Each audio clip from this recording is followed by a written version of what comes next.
Everyone has a story. Hey, Raymond. Great to see you. Stories have power. Awesome. They help us understand each other. This is Jessop's Journal. It's time to sign in to Jessop's Journal.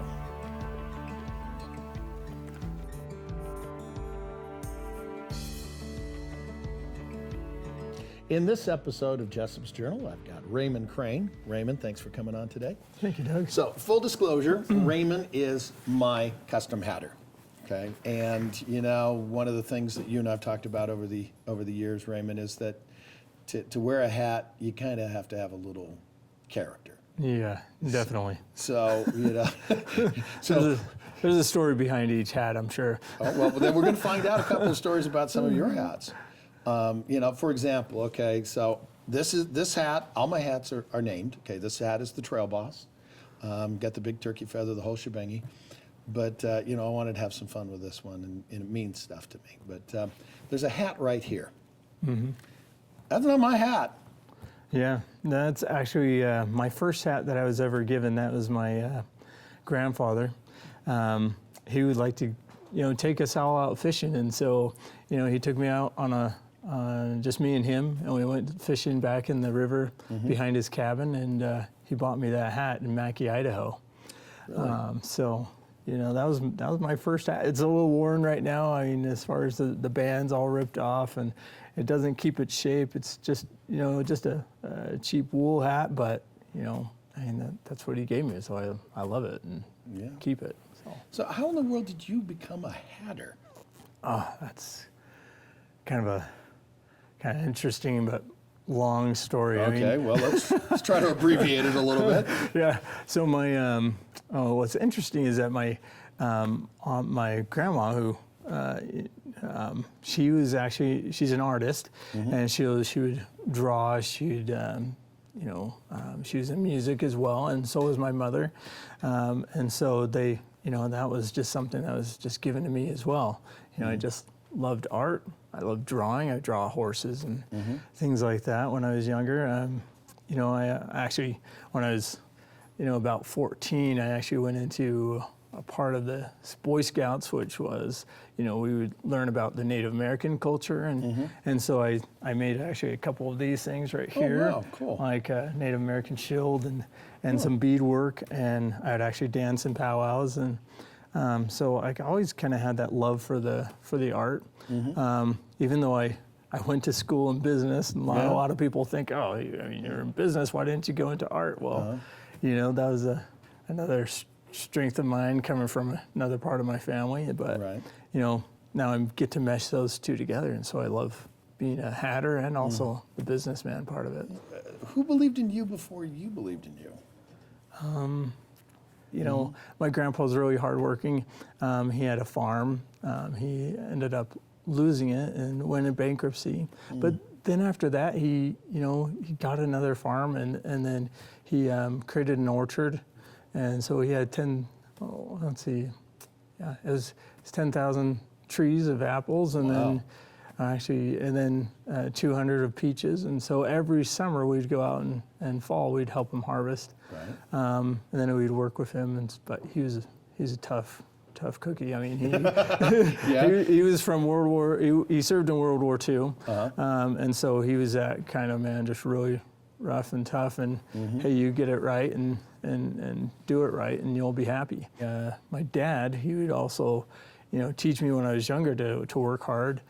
When I was about 12, he started, taking a side job to provide for us and all of us kids, and so he was roofing houses and just the neighborhood houses and everything. And then he actually started bringing me along, and I would throw shingles to him, and then eventually I would nail the shingles or cut the shingles. And why would you put a 12-year-old kid up on a 15-foot tall roof? But we won't tell OSHA.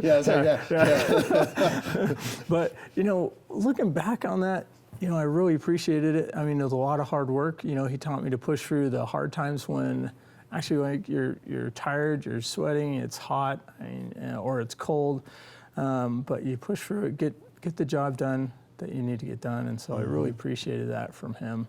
Another huge person as far as who believed in me would be my grandmother on on my father's side as well. And she was a tough cookie. What was her name?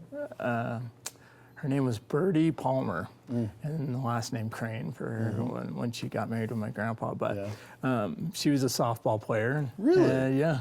And then my grandpa loved her, and they fell in love and got married. But being a softball player, she was kind of a rough and tough gal. And I mean, you know, she'd milk cows and take care of the animals, but take care of like her 9 kids as well. Yeah. And so, I mean, for me, what was really neat is that whenever I'd come in and see her, she's like, "Oh, Raymond," and she'd come over and grab me and give a big hug to me, or most commonly, she'd come punch me in the shoulder. Wow, punch from grandma. Yeah, and you know, this wasn't just like any punch. I mean, she would really hammer me, and and you know, knock me back, and she'd, "Oh, I love you," and she just grabbed me even harder. So she believed in me. You know, even when I made all those dumb mistakes, or would go ride the calves in the corral when I wasn't supposed to with all my cousins. You know, I'm sure she knew all that. Oh yeah, grandmas know, right? Yeah, but yeah, she'd probably be my number one person, I'd say.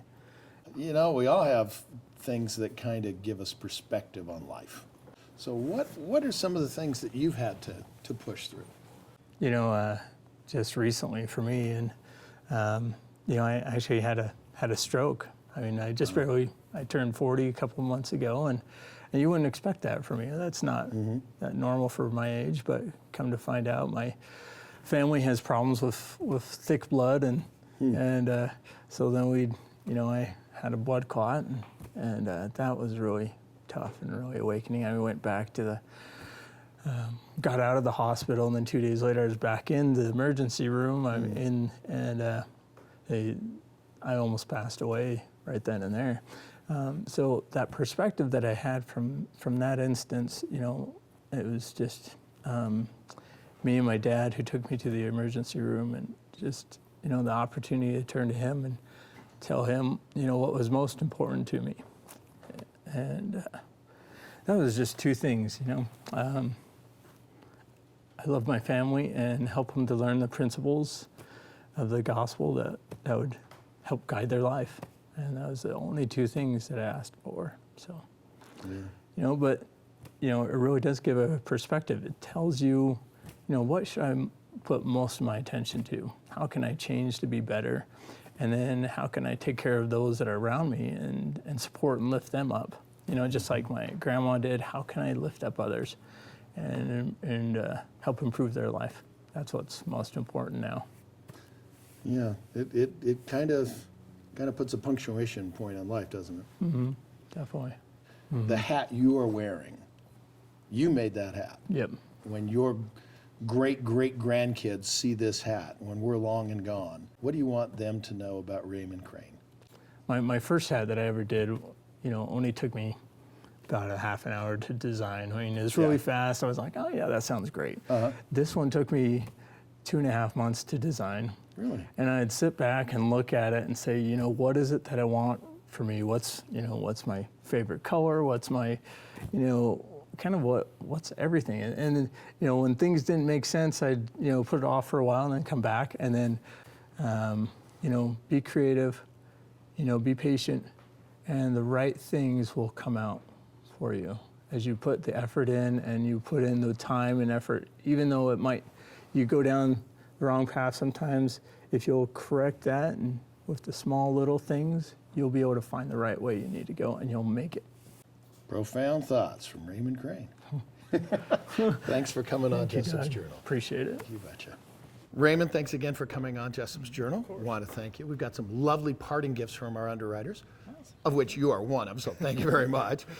So let's open the box. The folks from Rustico have given you a personalized journal. Pretty neat. There we go. I love their pens, gotta say, okay, copper top pen. Taylor Cooperative does all my suits and my shirts. They're actually gonna do you a custom shirt as well. Awesome. Very nice. And, you know, I have been known to wear a hat or 2, and I don't know if you want your own gift certificate, but I'll take it if you really want. But so we want to thank JW Custom Hats, of course. And then I don't know if you imbibe, but for the folks that do, we have the Ogden's Own Distillery folks. So here's the thing we want to remind people. Stories have power. They help us understand each other. With another entry in Jessop's Journal and with Raymond Crane, I'm Doug Jessop, ABC4 News.